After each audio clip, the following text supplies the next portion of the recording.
Oke, ya, Shalom. Shalom. Puji nama Tuhan, kita kembali lagi di Kamis Ministry.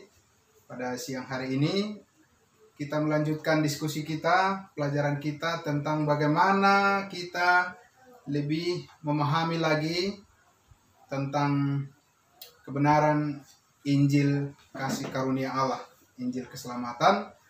Karena kita rindu agar semakin banyak orang yang mengenal kasih Tuhan Yesus, dan untuk itu kita harus diperlengkapi agar bisa menjelaskan dengan sejelas-jelasnya seperti apa orang yang benar-benar dapat menerima berkat keselamatan yang sangat besar dari Tuhan Yesus berdasarkan Alkitab Firman Tuhan.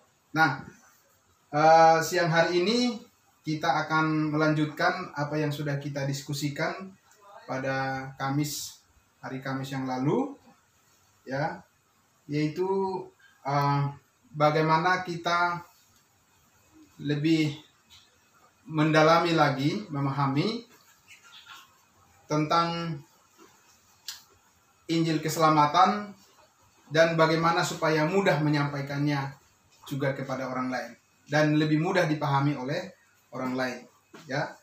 Jadi sering sekali tumpang tindih penjelasan itu, Pak.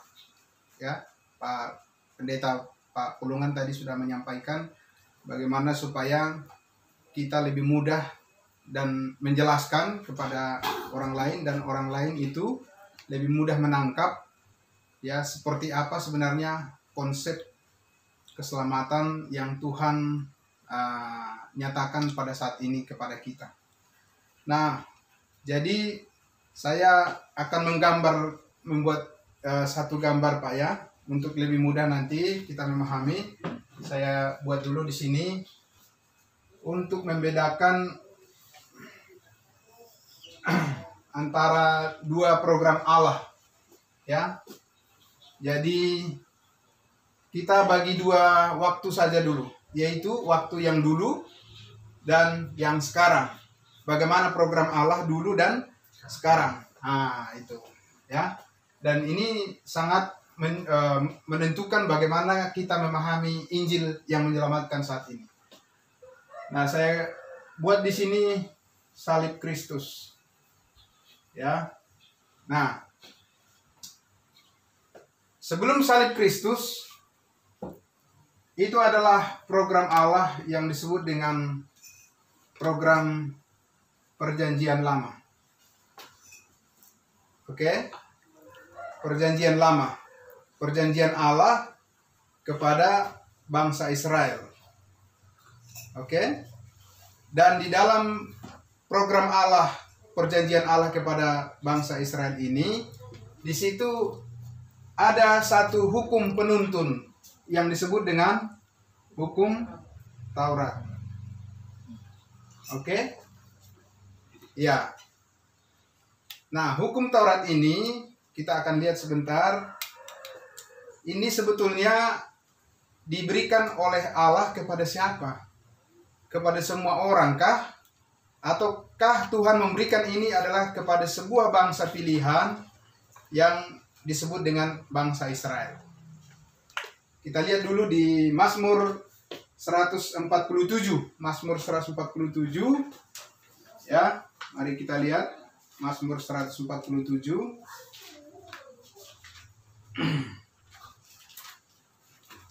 Kalau sudah ditemukan, kita akan membaca ayatnya yang ke-19 dan 20. Ya. Mazmur 147 ayat 19 dan 20.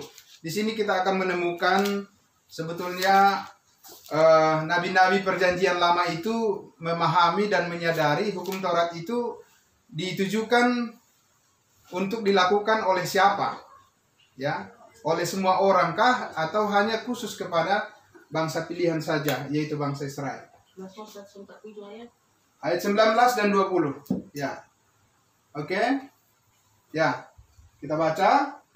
Ia memberitakan firman-Nya kepada Yakub, ketetapan-ketetapannya dan hukum-hukumnya kepada Israel.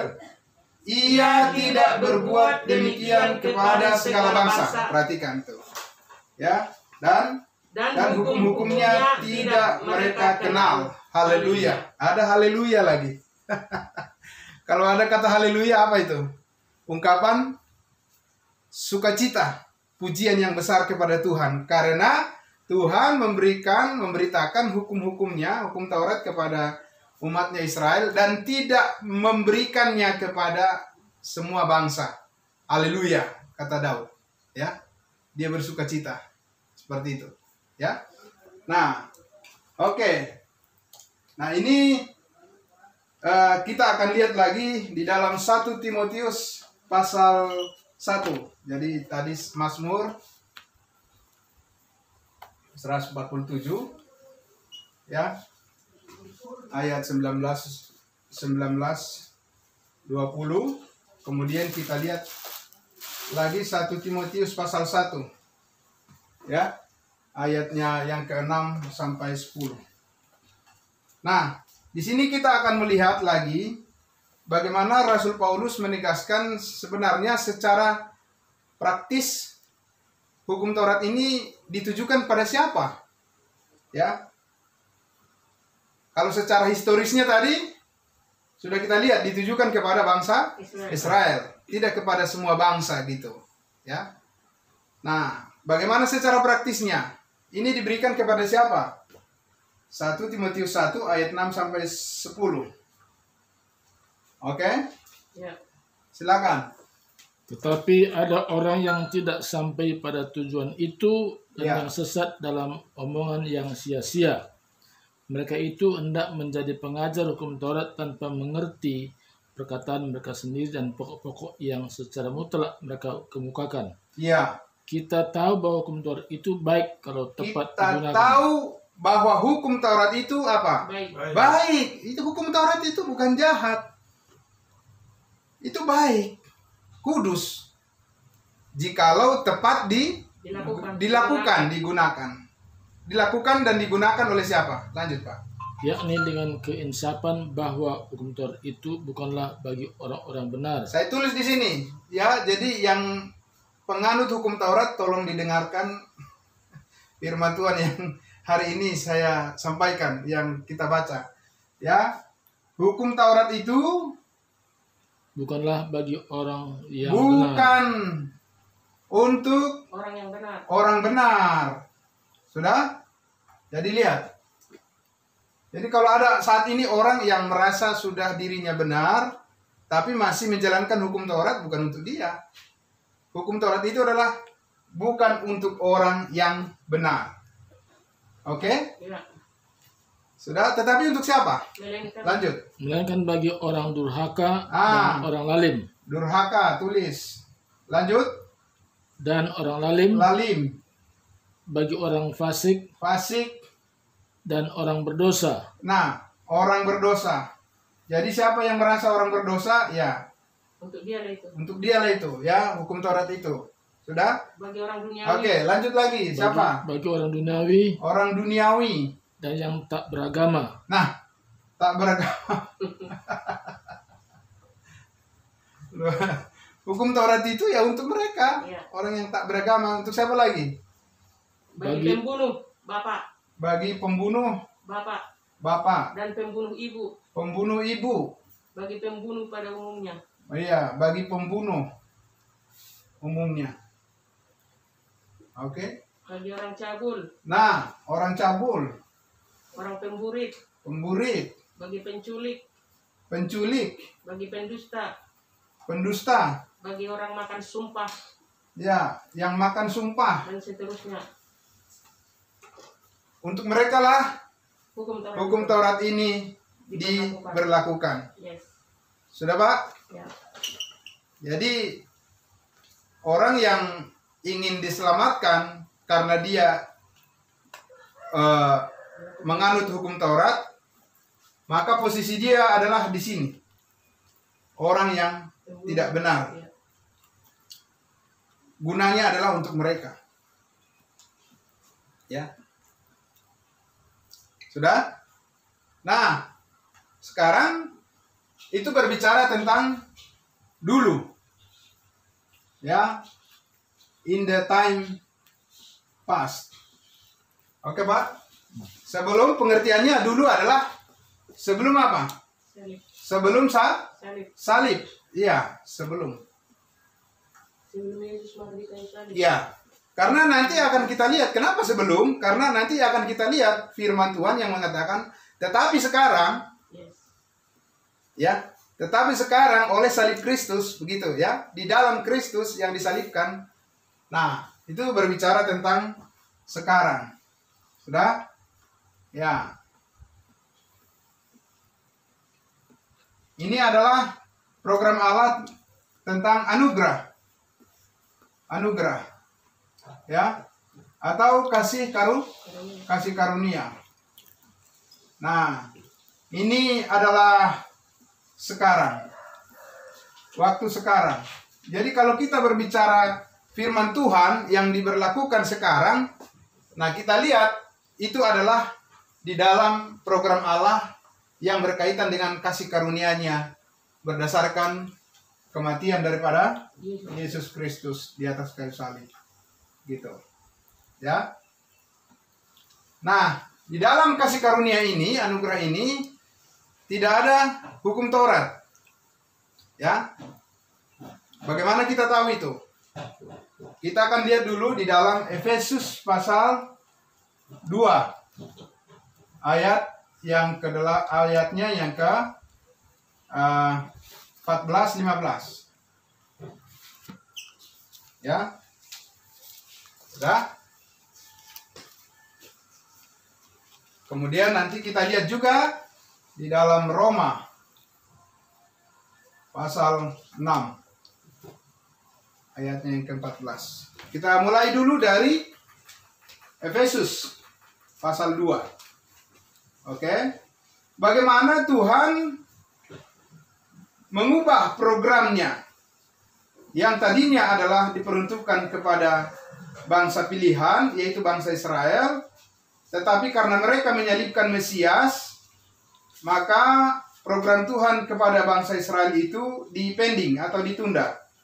Tetapi sekarang ini kita mendapatkan kasih karunia atau anugerah Tuhan, program kasih karunia atau anugerah Tuhan itu semata-mata berdasarkan karena kematian daripada Yesus Kristus. Dan apa yang terjadi di sana berkaitan dengan hukum Taurat, kita lihat di ayatnya yang ke-15, 14 dan 15. Efesus 2 ayat 14-15. Ya. Karena dialah damai sejahtera kita yang telah mempersatukan kedua pihak dan yang telah merubuhkan tembok pemisah, yaitu perseteruan. Ya. Sebab dengan matinya sebagai manusia, ia telah membatalkan hukum Taurat dengan segala perintah dan ketentuannya, Ya. untuk menciptakan keduanya menjadi satu manusia baru di dalam dirinya, dan dengan itu mengadakan damai sejahtera. Sejak matinya Yesus Kristus, dikatakan tadi di situ, ia telah apa? Merubuhkan. Membatalkan Hukum Taurat. Hukum Taurat apa, Pak? Batal. Itu yang sekarang, kebenaran yang saat ini, Pak. Ya. Jadi, apa gunanya Yesus Kristus mati di atas kayu salib? Adalah untuk menyatakan kebenaran bagi kita saat ini bahwa hukum Taurat itu sudah dibatalkan. Itu yang kita terima sekarang. Kalau orang Israel dulu tidak menerima seperti itu, mereka hidup berdasarkan hukum Taurat. Makanya, karena Yesus hidup di bawah hukum Taurat, maka Yesus harus melakukan tuntutan hukum Taurat tentang sunat. Dan Yesus disunat pada hari yang ke-8. Sesuai dengan perjanjian Allah kepada Abraham di Kejadian pasal 17. Bahwa semua keturunanmu laki-laki harus disunat pada hari yang ke-8. Ya. Dan itu yang dilakukan oleh Tuhan Yesus. Jadi kita harus memahami, kalau kita bilang saya pengikut Yesus, ya kalau kamu pengikut Yesus mesti kamu lakukan apa yang dilakukan Yesus.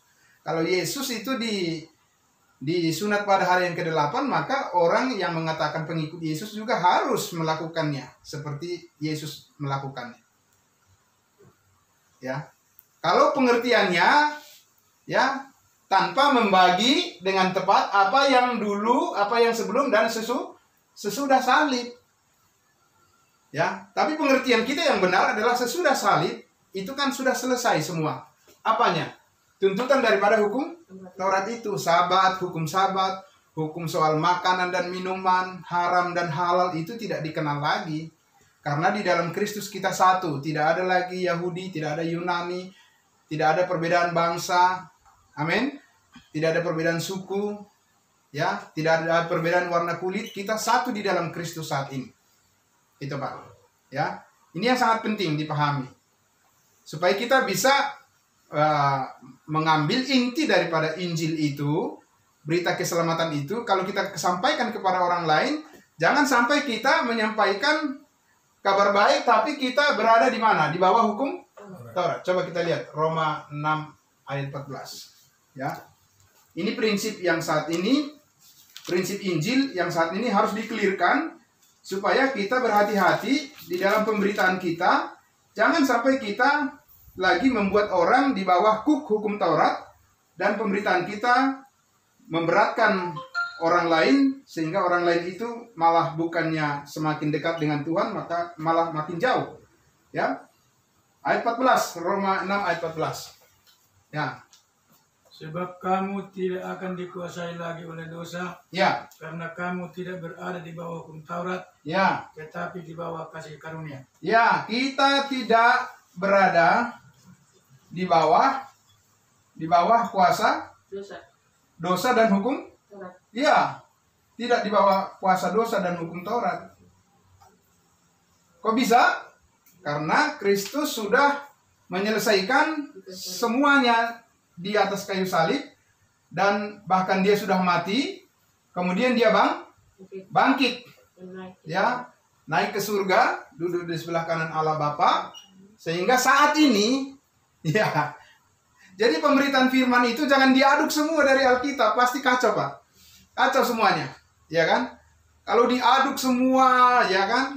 Tidak dibagi apa yang dulu, apa yang sekarang dan yang akan datang, itu nanti akan banyak tumpang tindih dan orang akan bingung. Ya. Sebenarnya kita di mana posisinya sekarang ini? Posisinya kita saat ini adalah di time present. Ya. Ini past. Ya. Sekarang kita adalah in the time present. Ya. Atau now. Ya. Kalau di dalam Alkitab berbahasa Inggris, di King James Version khususnya, itu selalu ada beberapa kali dikatakan but now. Ya, in the time past. Gitu, ya kan? Posisi kita dulu dan posisi kita sekarang, yang lalu, yang lama sudah berlalu, sesungguhnya yang baru sudah. Iya, yang baru sekarang kita hidup di posisi yang baru. Jangan melihat ke belakang. Amin. Itu penting kita memahami pengenalan Kristus Yesus saat ini. Gitu. Ya. Supaya kita tidak menarik posisi yang lama itu ke yang sekarang, sementara Tuhan tidak bekerja dengan itu. Tuhan bekerja dengan apa yang dinyatakannya saat ini yang baru, program kasih karunia Allah berdasarkan tuntunan Roh Kudus, bukan berdasarkan tuntunan hukum Taurat. Ya. Nah, itu sangat penting. Udah? Jadi sekali lagi tadi dikatakan bahwa dengan matinya Kristus sebagai manusia, ia telah merubuhkan tembok perseteruan. Apa itu tembok perseteruan? Nah, di sini Pak perlu saya jelaskan. Kenapa dari dulu ya bangsa Israel itu tidak mau bergaul dengan bangsa lain? Kenapa? Karena mereka memiliki apa? Karena mereka dituntun oleh hukum Taurat untuk memisahkan yang najis dan yang tidak najis. Siapa yang najis? Yang najis adalah orang yang tidak bersunat, kafir. Di luar bangsa Israel. Yang suci adalah orang Israel sendiri, orang Yahudi. Ya, karena mereka lah orang yang bersunat. Tapi perbedaan ini, prinsip pemisahan ini dipersatukan oleh Allah di dalam Kristus Yesus setelah dia mati disalibkan menggenapi semua tuntutan daripada hukum Taurat itu dan menciptakan manusia baru. Jadi tidak ada perbedaan lagi. Kalau kita menggunakan hukum Taurat itu harus ada perbedaan antara yang najis dan yang suci. Orang kafir dan orang pilihan. Kalau saat ini di dalam Kristus tidak mengenal pemisahan seperti itu. Ya, Pak? Oke? Ya. Baik.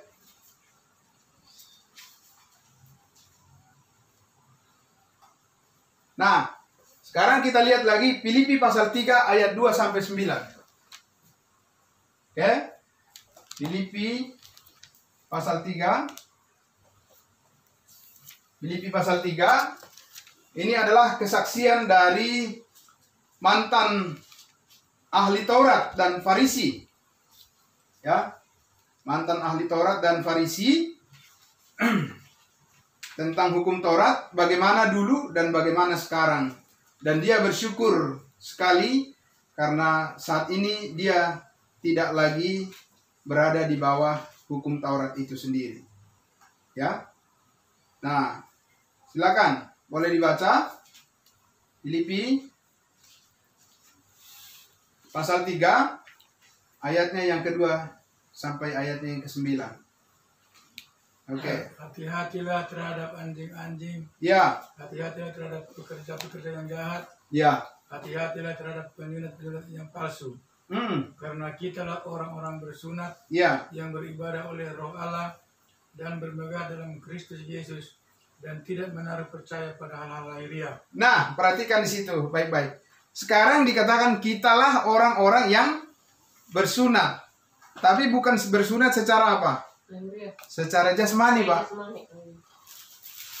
Kenapa? Karena secara jasmani Kristus sudah melakukannya mewakili kita. Sudah? Ya, dialah yang mewakili kita melakukan sunat yang sempurna secara lahiriah. Katakan begitu, ya. Nah, sekarang ini sunat itu artinya kan pembersihan. Nah, sekarang kita menjadi orang yang bersunat. Kenapa? Karena Kristus sudah membersihkan dosa-dosa kita. Dan oleh Roh Kudus kita sudah dimeteraikan. Dan oleh Roh Kudus kita sudah disucikan dari segala dosa kita. Ya. Maka kita tidak punya kewajiban apa-apa untuk melakukan itu secara jasmani, secara fisik. Tapi kita sekarang punya kewajiban mempercayainya secara roh, secara rohani. Nah, maka ini kesaksian daripada Paulus. Ayat berapa tadi, Pak? Ayat 4 sekarang. Ayat 4 sekarang. Sekalipun aku juga ada alasan untuk menaruh percaya pada hal-hal lahiriah. Ya. Jika ada orang lain menyangka dapat menaruh percaya pada hal-hal lahiriah, aku lebih lagi. Percaya pada hal-hal lahiriah. Ya, ingat. Ini penting, Pak. Kenapa?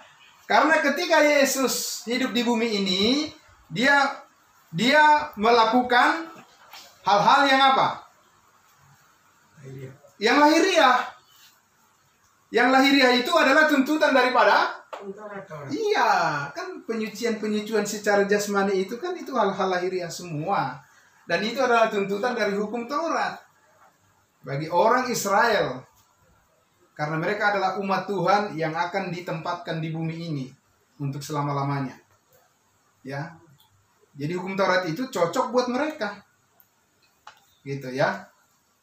Nah, jadi Paulus itu pernah hidup di bawah hukum Taurat, Pak. Iya. Karena dia adalah Farisi, dia adalah ahli Taurat. Kita lihat selanjutnya kesaksiannya. Ayat 5. Disunat pada hari ke-8. Sunat pada hari ke-8 Dari bangsa Israel. Dari suku Benyamin. Iya. Orang Ibrani asli. Tentang pendirian. Terhadap hukum Taurat, aku orang Farisi. Nah, itu dia. Ya. Ya. Itu kehidupan dia yang dulu. 6. Tentang kegiatan aku penganiaya jemaat, tentang kebenaran dalam mentaati hukum Taurat, aku tidak bercacat. Ya. Coba. Tapi apa gunanya itu bagi dia? Ayat 7. Tetapi apa yang dahulu merupakan keuntungan bagiku, sekarang kuanggap rugi karena Kristus. Rugi. Yang ini dulu dia. Dia berada di posisi ini dulu, di posisi orang berdosa. Ya. Posisi orang berdosa. Dulu dia menganggapnya apa, Pak? Dia dulu menganggap itu adalah merupakan sesuatu yang menyucikan dia, menurut dia. Menurut Paulus, menurut Saulus dulu namanya, ya kan? Nah, lanjut, Pak. Tetapi apa yang dahulu merupakan keuntungan bagiku, Ya, sekarang kuanggap rugi karena Kristus. Malahan segala sesuatu kuanggap rugi karena pengenalan akan Kristus Yesus Tuhanku lebih mulia daripada semuanya. ya. Oleh karena dialah aku telah melepaskan semuanya itu dan menganggapnya sampah Oh, supaya aku memperoleh Kristus. jadi ini sekarang dianggap apa ini? Sampah. Sampah. Nah, coba.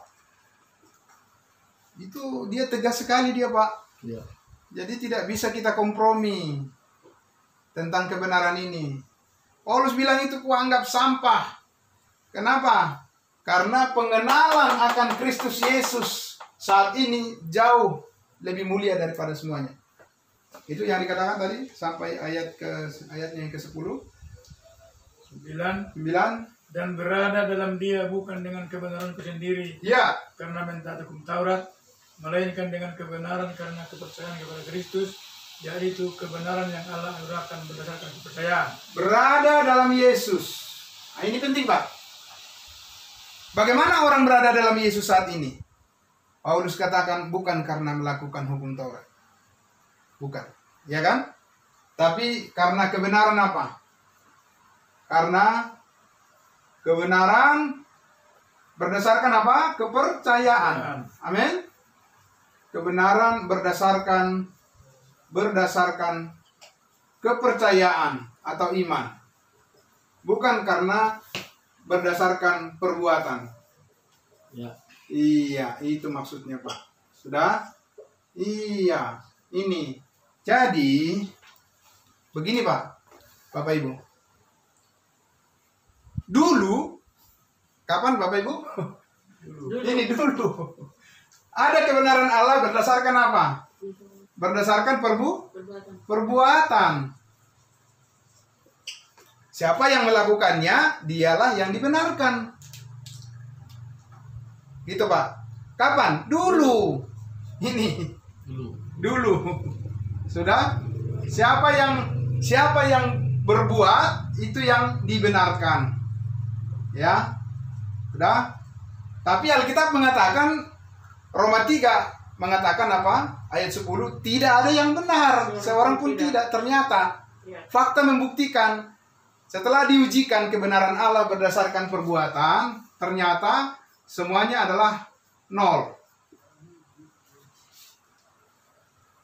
Maka Yesus datang menggantikan semua orang yang berdosa supaya kebenaran diperoleh tiap-tiap orang yang percaya. Sama seperti Paulus mengatakan, dulu aku, begitu kan, hidup dalam hukum Taurat berdasarkan kebenaran, yaitu kebenaran karena perbuatan, ya. Tetapi apa ya hasilnya? Dia malah menjadi seorang pembunuh, menjadi seorang yang beringas, pemberontak dan melawan kehendak Tuhan. Itulah hasilnya ketika dia dulu ingin dibenarkan karena perbuatannya. Tapi sekarang dia bilang, aku menganggap semuanya itu sampah setelah aku mengenal Kristus Yesus berdasarkan kebenaran karena kepercayaan. Kebenaran Allah saat ini adalah kebenaran karena kepercayaan, bukan karena perbuatan. Kalau karena perbuatan, balik lagi, Pak. Kembali lagi, ya, kepada yang lama. Jatuh lagi dan jatuh lagi. Jatuh lagi dan jatuh lagi. Nah, itu sebabnya kalau penginjilan itu kita lakukan, dengan konsep pola yang lama, pasti memberatkan bagi orang yang mendengarkan Injil, dan itu akan membuat mereka bingung sebetulnya. Ya, dan yang memberitakan Injil pun akan jadi keberatan juga. Kenapa? Karena tentu saja orang-orang yang dilayani dengan pemberitaan Injil yang bercampur aduk, ya kan, itu biasanya bisa mendatangkan rasa bosan dan jadi tidak tertarik lagi suatu saat untuk melakukannya. Karena apa? Karena tidak murni, dibimbing oleh Roh Kudus. Ya, kebenaran yang disampaikan tidak benar-benar apa yang Tuhan kehendaki untuk disampaikan. Oke? Nah, jadi lihat sekali lagi, dan berada, menarik ini, berada di dalam Dia, di dalam siapa? Di dalam Yesus. Ya, bukan karena kebenaranku sendiri, kata Paulus, tetapi karena kebenaran, sebuah kebenaran ditemukan, yaitu kebenaran yang berdasarkan kepercayaan kepada siapa? Kepercayaan kepada salib Kristus. Kristus, ya. Ya, iman. Ini namanya iman, berdasarkan iman. Kepercayaan karena iman. Sudah? Iya.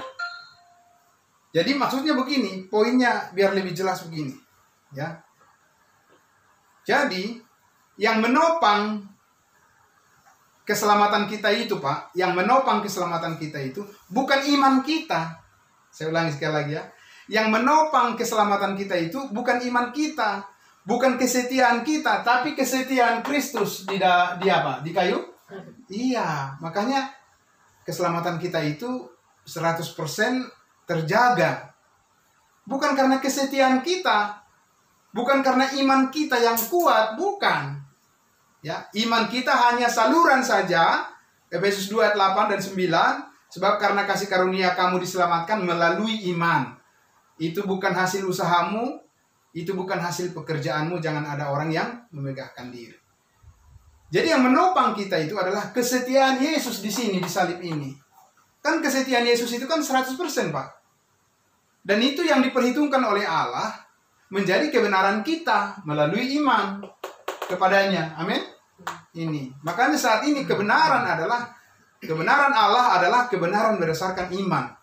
Bukan kebenaran berdasarkan iman ditambah dengan perbuatan. Tidak. Ini yang penjelasan Injil yang selama ini yang banyak membuat orang jadi bingung.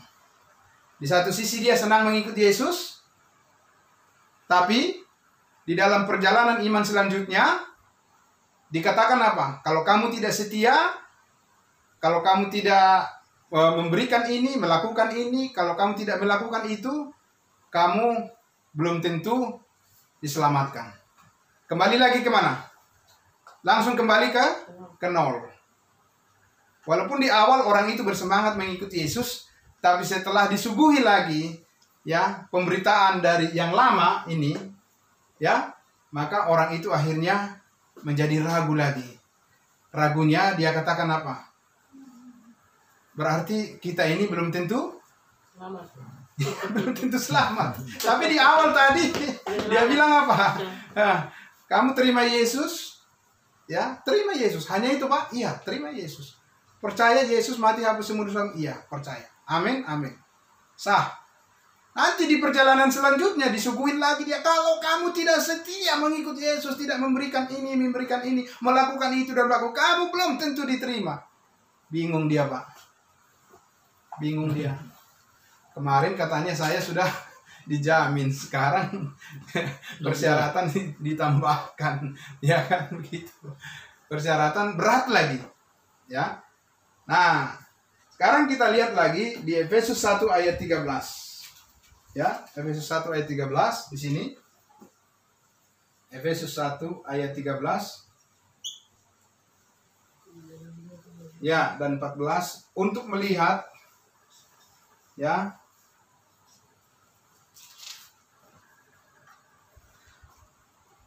bagaimana Allah menjamin ya keselamatan kita itu bukan berdasarkan apa yang kita lihat. Bukan. Ya. Bukan berdasarkan apa yang kita perbuat, bukan berdasarkan apa yang kita usahakan atau kita upayakan. Efesus 1 ayat 13. Silakan.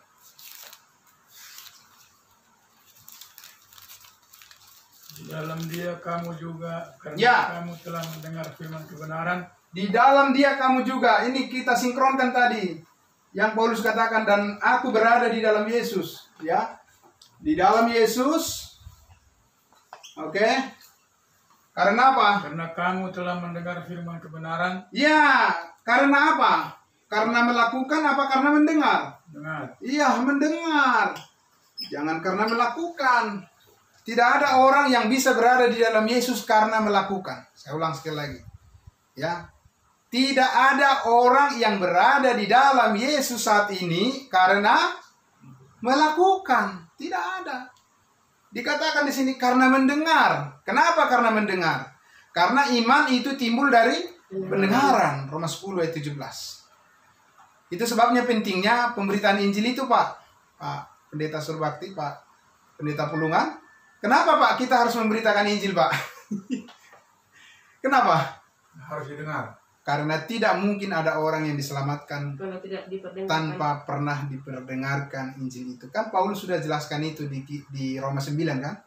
Bagaimana mereka bisa percaya kalau tidak ada yang Diutus. memberitakan? Kan begitu, Pak? Bagaimana ada orang memberitakan kalau tidak ada yang diutus? Bagaimana ada orang diutus kalau nggak ada yang mengutus? Tuhan mengutus kita. Amin. Tidak perlu harus ada suatu SK lembaga kemanusiaan untuk pergi memberitakan Injil itu, Pak. Tidak. Ini sudah merupakan mandat yang kita terima langsung dari siapa? Tuhan. Dari Tuhan. Tidak perlu SK dari manusia bagi saya untuk memberitakan Injil. Kalau ada itu bagus. Kalau tidak ada pun itu tidak masalah. Amin. Iya. Karena itulah tanggung jawab kita sebagai orang percaya, hamba Tuhan yang sudah menerima kebenaran ini. Itu kewajiban kita. Tidak bisa tidak. Ya kan? Jadi di dalam Yesus katanya karena mendengar firman kebenaran. Ya, ini harus kita perdengarkan terus dengan cara bagaimanapun harus kita usahakan. Ya, Pak, ya. Ya, mendengar firman kebenaran. Lalu ketika mendengar, lanjut, Pak. Yaitu Injil keselamatan. Nah, Injil keselamatan. Silakan. Di dalam Dia kamu juga ketika kamu percaya dimeteraikan dengan Roh Kudus yang dijanjikannya itu. Ketika apa? Percaya. Sama dengan yang Paulus saksikan tadi di Filipi pasal 3. Kebenaran berdasarkan kepercayaan. Ketika percaya, langsung dimeteraikan dengan Roh Kudus. ya, meterai Roh Kudus. Ya. Jadi ini tidak menunggu-nunggu, Pak. Roh Kudus tidak ditunggu-tunggu untuk masuk ke dalam hati kita, tapi karena kita percaya saja, langsung ya, Roh Kudus itu sudah masuk di dalam hati kita. Dan itu adalah sebuah meterai yang tidak akan lepas. Tidak akan lepas. Ya. Roh Kudus tidak akan pernah meninggalkan kita sejak kita percaya. Amin. Itu luar biasa. Kebenaran saat ini. Nah, ini perlu saya sampaikan membandingkan kebenaran yang dulu. Gitu. Bagaimana kebenaran yang dulu Bapak pahami sebelum Yesus disalibkan? Bapak Ibu memahami kebenaran yang dulu tentang Roh Kudus bagaimana? Daud mengatakan apa? Daud mengatakan apa? Janganlah ambil rohmu daripada aku. Ya itu karena memang Roh Kudus itu bisa datang dan bisa pergi. Kapan? Dulu. Sudah? Kalau sekarang tidak. Sekarang itu adalah Roh Kudus secara permanen itu sudah di dalam kita. Dia bukan datang dan pergi. Kalau dia datang dan pergi, nggak ada jaminan kita saat ini, Pak. Ya kan? Makanya di ayat 14 dikatakan, lanjut di ayat 14, dan Roh Kudus itu adalah jaminan bagian kita sampai kita memperoleh seluruhnya, yaitu penebusan yang menjadikan kita milik Allah untuk memuji kemuliaannya. Iya, ini adalah jaminan kita untuk selamanya. Ya.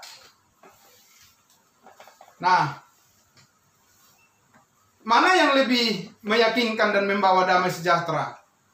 Kita merasa Roh Kudus itu masih akan pergi dari kita, atau kita merasa Roh Kudus itu tidak akan pergi dari dalam diri kita? Mana yang membawa damai sejahtera untuk selama-lamanya? Tetap dalam diri kita. Tetap tinggal di dalam kita. Jangan berpikir Roh Kudus itu pergi meninggalkan kita. Itu berarti membuang damai sejahtera kita. Karena kalau tidak ada Roh Kudus, tidak ada damai sejahtera. Makanya supaya kita hidup dalam damai sejahtera untuk selama-lamanya. Itu sebabnya Roh Kudus itu secara permanen dimeteraikan di dalam diri kita, dalam hati kita, tinggal dalam hidup kita. Amin. Amin. Nah, Sering dalam doa-doa yang Ya. kita dengar di banyak tempat, coba. undanglah Roh Kudus. Iya. Karena memang belum ada Iya. mereka. Nah, kalau itu yang terjadi, Pak. Kalau itu yang terjadi, aduh, jadi itu apa namanya? Kita sepertinya udah mengurangi nilai kebenaran daripada penyaliban Yesus Kristus. Seolah-olah penyaliban itu belum mengerjakan sempurna. Masih aja, ya kan, kita harus berusaha supaya dapat karunia Roh Kudus. Nggak ada di Alkitab sekarang diajarkan begitu, Pak. Kecuali berkonsep yang lama. Ya. Kalau pandangannya ke belakang, iya. Ya kan? Karena kan pandangan kita ke depan, Ke belakang lagi, boleh. bukan ke belakang, Pak. Yang lama sudah berlalu, kok balik lagi ke situ, ya kan? Iya. Jadi jangan kita membuat kebenaran itu menjadi apa namanya? Sepertinya apa namanya? Terbuka peluang untuk bisa lepas gitu. Nggak ada lepas. Ya justru biasanya pemimpin itu sendiri yang mengajak lebih hebat. Ayo mari undang Roh Kudus. Ya, dan itu saya bertanya, kalau itu yang kita katakan kepada orang, Pak, yang pertama sudah ada keraguan di dalam orang yang disuruh untuk melakukannya. Karena dia merasa berarti belum ada dalam penyertaan daripada Roh Kudus. Namanya kita undang kan berarti di luar. Ya kan? Apakah benar Roh Kudus di luar kita saat ini? Enggak, tidak benar. Percuma kita memberitakan Injil kalau Roh Kudus masih berada di mana? Di luar. Justru perkataan kita itu adalah perkataan yang disertai oleh Roh Kudus. Karena Roh Kudus sudah ada permanen di dalam diri kita, dalam hati kita. Sehingga kata-kata kita pun menjadi kata-kata yang hidup. Amin. Lagi selalu berdoa minta ampun terus, Pak. Nah, sama juga itu mengurangi Ya. nilai daripada apa yang dilakukan Yesus, ya kan? Kenapa gitu? Kan kita jadi ragu kalau kita selalu merasa belum diampuni, dan kita itu merasa ditekan oleh hukum Taurat lagi. Karena hukum Taurat itu tadi sudah semua kan, merasa diri adalah apa? Durhaka, lalim, fasik, apalagi berdosa, duniawi, apalagi ini tidak beragama, pembunuh. Iya itu. Nah, untuk apa Yesus mati disalibkan kalau kita masih berpikir di situ? Berarti cara pikiran kita masih yang lama. Amin. Padahal Pikirannya harus dirubah. sekarang kan kita sudah hidup dalam hidup yang baru. Iya. Hidup yang baru karena kita sudah lahir baru. Ketika kita percaya, Pak. Jadi ini Pak Pendeta Pulungan, Pak Pendeta Surbakti, kenapa kita sekarang harus gencar menyuarakan pemberitaan kebenaran ini, Pak? Ya kan? Karena di kalangan kita yang beragama Kristen pun itu masih ngambang gitu. Ngambang. Maka tidak heran, Pak. Orang-orang yang sudah di dalam kekristenan pun bagi dia untuk loncat ke kepercayaan yang lain pun bagi dia nggak ada rasa takutnya. Kenapa? Apa yang mau ditakuti? Dia juga merasa Roh Kudus belum ada dalam dirinya. Dia juga merasa masih belum diampuni semuanya. Dia juga berpikir bisa dapat pengampunan di tempat lain. Dan macam-macam, ya Pak ya. Nah, jadi di sini kita sekarang memahami dengan baik, ya, harus membedakan antara konsep, ya, kebenaran yang dulu dan yang sekarang gitu, Pak. Kalau itu kita pahami dengan baik, percayalah, pemberitaan firman yang kita sampaikan, Injil yang kita sampaikan kepada orang yang mendengarnya, pasti merasakan sukacita dan merasa yakin akan dirinya sudah berada di dalam Yesus untuk selama-lamanya. Apalagi kita memberitakan ketika percaya kita dimeteraikan dengan Roh Kudus. Siapa Roh Kudus itu? Roh Kudus itu adalah pribadi dari Allah itu sendiri. Ya kan? Pribadi dari Allah Tritunggal, Roh Kudus. Dan itulah saat ini yang memelihara dan menjamin kita sampai kapan katanya? Sampai kita memperoleh seluruhnya. Jaminan, Pak. Garansi. Ya. Jaminan itu ada di dalam diri kita, Roh Kudus itu sendiri. Jadi ya, karena itulah kalau kita lanjutkan ke sini, ya Pak ya. Jadi kebenaran kasih karunia ini Pak, orang-orang yang diselamatkan karena Injil anugerah, Injil kasih karunia ini, itu nanti akan berakhir di mana? Akan berakhir nanti di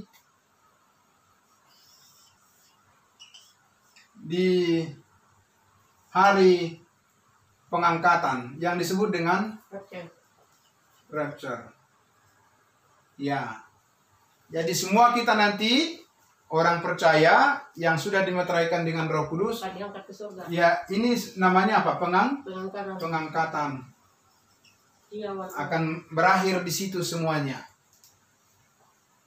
Yesus akan membawa kita ke dalam surga, dan apa yang kita lakukan saat ini untuk Yesus, untuk Tuhan Yesus, kita akan memperoleh upah atau pahala atau mahkota nanti sesudah kita bertemu dengan Tuhan Yesus. Jadi tidak ada yang sia-sia. Nah, saat ini yang Tuhan mau adalah kita membawa banyak jiwa kepadanya. Amin. Amin. Iya. Itu yang menyebabkan kita nanti. Sama digenapi sama ya Pak. Ya. Karena di firman yang lain kan Tuhan Yesus telah menggenapi hukum Taurat. Sama. Menggenapi itu berarti mengakhiri, Ya. menyelesaikan semua. Sama berarti Ya. Membatalkan artinya ada hukum yang baru yang berlaku setelah hukum yang lama sudah tidak lagi diberlakukan. Sekarang hukum kasih yang berlaku. Hukum kasih karunia yang mengatur hidup kita, bukan hukum Taurat lagi. Ya. Jadi puji Tuhan, ini yang bisa saya sampaikan tentang penguatan Injil. Bagaimana kita menjelaskan lebih terang, lebih jelas kepada orang lain. Jangan sampai bercampur keselamatan itu kita sampaikan dengan pemberitaan perbuatan baik. Ya itu yang harus dijaga. Kalau itu bercampur Pak, maka pemberitaan kita itu tidak murni lagi, dan tentu orang-orang yang mendengarnya juga tidak akan menerima sepenuhnya firman Tuhan yang benar sesuai dengan program Allah, yaitu program kasih karunia saat ini. Oke? Ya, mungkin itu yang bisa saya sampaikan dulu materi pembelajaran kita pada siang hari ini. Saya serahkan kepada Pak Surbakti. Tuhan Yesus memberkati. Mungkin sebelum tutup Pak. Ya. Tentu kita sudah sangat dalam belajar ini. Saya mau coba tahu aja Pak, estimasi waktu kalau kita penginjilan, kira-kira berapa hari lah kita mengajarkan ini di tempat yang kita tuju. Baik.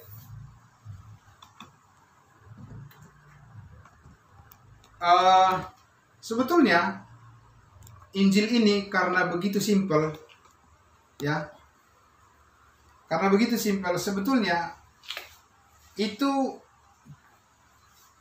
tidak sampai 1 jam pun orang sebenarnya bisa paham 1 jam, karena begitu simpel, ya Pak. Tetapi karena penerimaan, nah ini kembali ke orang-orangnya ini, ya Pak ya. Penerimaan orang-orang yang berbeda, ada yang 1 minggu belum menerima, 2 minggu, 1 bulan belum menerima, 3 bulan belum menerima, 1 tahun belum menerima,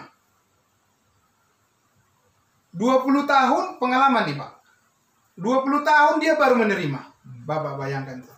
Nah, jadi artinya kalau dari sisi kita mempresentasikan, ya, 1 jam sebenarnya cukup. Tapi dari sisi orang yang menerima, ini kita tidak tahu ini bagaimana mereka. Sehingga kita harus menargetkan bagaimana paling tidak ya sebetulnya 3 dari pengalaman selama ini, 3-5 kali kita minimal menyampaikan, baru orang-orang paham. Iya. Bukan karena Injil itu yang rumit, tidak.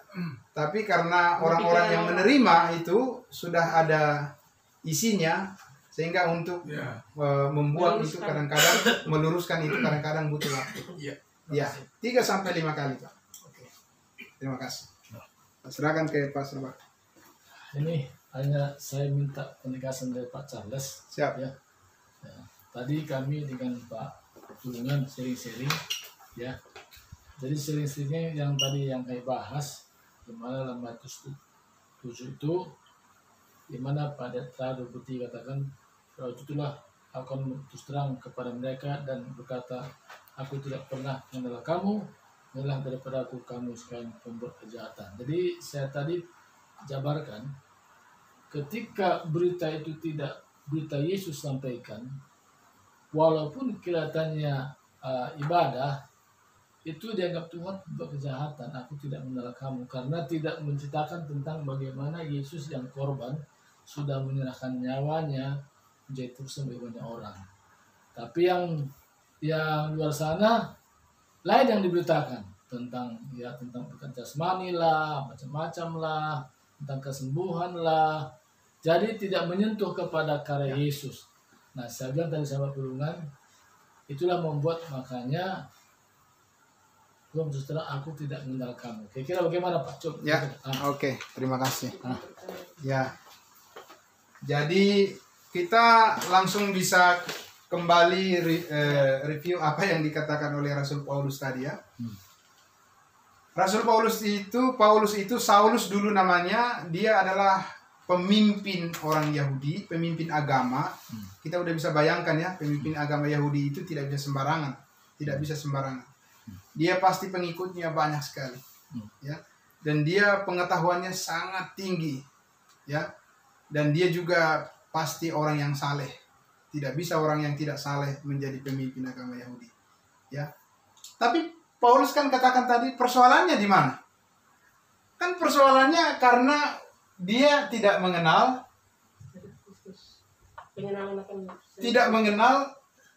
kebenaran Allah berdasarkan iman kepada kematian Kristus. Itu hanya di situ persoalannya dia. Ya, itu masalahnya. Sehingga dia katakan semuanya itu kuanggap sampah. Nah, lalu kaitannya dengan Matius 7 itu, orang mengalami perjumpaan dengan Yesus saat ini bagaimana caranya? Jangan asal-asal berbicara perjumpaan dengan Yesus yang mana? Jangan perjumpaan dengan Yesus dengan berjubah putih datang malam-malam, itu bukan Yesus. Jangan banyak ditipu. Jangan mau ditipu. Itu bukan perjumpaan dengan Yesus. Ya kan? Itu karena dikatakan iblis pun bisa menyamar seperti malaikat terang. Hati-hati. Perjumpaan dengan Yesus adalah pengenalan akan kebenaran karena iman. Harus mendengarkan. Amin. Harus mendengarkan. Tidak bisa. Ya kan? Orang misalnya tiba-tiba menjadi agama Kristen lalu langsung dia bicara macam-macam tapi nggak ngerti soal ini. Tidak bisa dipercaya. Karena perpindahan keagamaan itu bisa saja. Ya kan? Harus dijelaskan bagaimana dia bisa bertemu dengan Yesus, tanda kutip, ya. Dan mengenal Yesus seperti apa. Kalau dia tidak menjelaskan tentang bagaimana pengampunan dosa-dosanya, dia tahu karya penyaliban Yesus yang menebus semua dosanya, itu diragukan. Jangan hal-hal yang lain yang diceritakan. Ya, bertemu dengan seseorang sosok yang bagaimana, ya kan, itu bukan Yesus yang di Alkitab, itu Yesus yang lain itu. Ya, Pak? Nah, itu. Jadi makanya artinya apa? Tuhan Yesus nanti akan, ya, menjelaskan di penghakiman di hari yang akan datang bahwa orang-orang yang dikenal Yesus adalah orang-orang yang dikenal karena iman, bukan karena perbuatan, bukan, Pak. Kalau karena perbuatan, kenapa orang Israel jatuh? Ya, banyak perbuatannya. Iya kan? Kenapa Nikodemus yang datang malam-malam kepada Yesus, arti lahir baru aja dia tidak tahu? Bayangkan itu. Itu pemimpin agama Yahudi dengan pengikut yang banyak sekali. Dia datang malam-malam kepada Yesus, Tapi Yesus bilang apa? Aku berkata kepadamu, jika kamu tidak dilahirkan kembali, kamu tidak akan bisa masuk ke dalam kerajaan sorga. Ya kan? Lahir baru, Pak. Bapak Ibu. Untuk seorang pemimpin agama. Ya kan? Nah, nanti orang bilang, wah, kalau kita berbicara tentang keselamatan kepada para pendeta, bisa kita tahu orang ini udah lahir baru, Pak, belum? Bisa. Bisa. Bisa kita duga orang ini sudah lahir baru atau belum. Coba berbicara kepada mereka tentang keselamatan. Kalau dia tidak tertarik, kemungkinan besar dia belum selamat. Karena itu sama seperti orang misalnya mengajak kita bercerita tentang bagaimana kita masa kecil kita dilahirkan oleh ibu kita. Masa kita keberatan, Pak? Loh, berarti ini nggak jelas nih asalnya nih. Iya kan? Pasti orang kalau tanya masa kecil kita, ya Pak, tanya bagaimana kita dengan orang tua kita, bagaimana kita diceritakan kita dilahirkan seperti apa. Kan kita pasti tertarik, Pak. Karena apa? Karena itulah asal jadinya kita. Amin.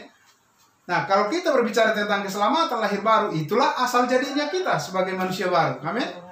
Dan pasti kita selalu senang kalau ada orang yang bertanya pada kita tentang hal itu. Dan justru itu kesempatan untuk menceritakan Injil kepada semua orang. Amin.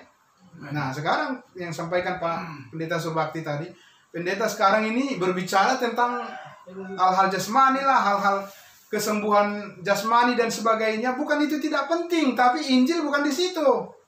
Injil keselamatan tidak ada di situ. Ya kan? Nggak ada. Saya jamin 100% tidak ada Injil keselamatan di situ.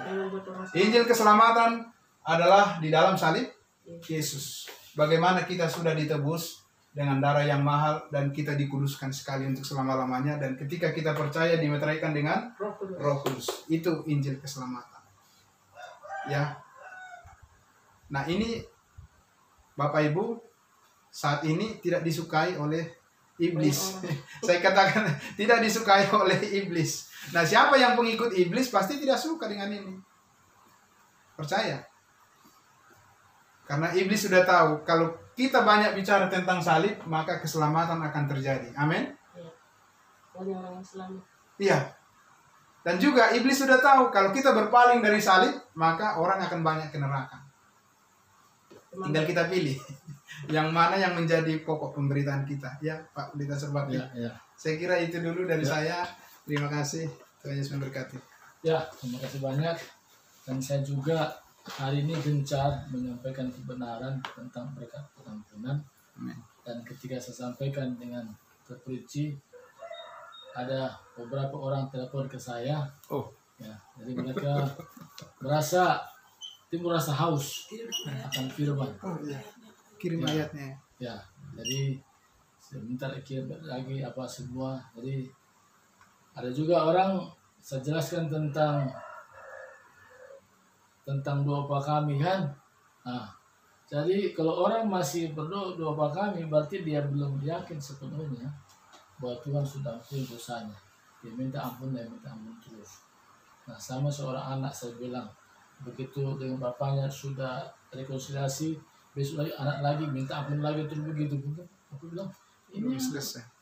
gimana sih, apa udah sarap kali ini kau minta ampun terus.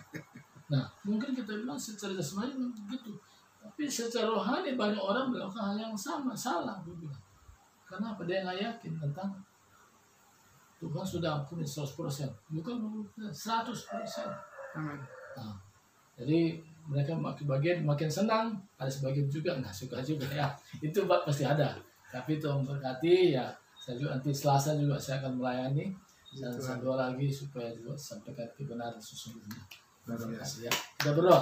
Ya. Terima kasih Tuhan sekali lagi Terima kasih, kasih-Mu Tuhan Yesus. pada saat ini di mana kami sudah mendengarkan firman-Mu dan hamba-Mu menyampaikan Tuhan lebar tentang karya Yesus salib biar kami Tuhan semua Engkau pakai dengan leluasa Tuhan menjabar tentang firman-Mu sehingga banyak orang Amin. diselamatkan Tuhan. Terima kasih dari doa kami.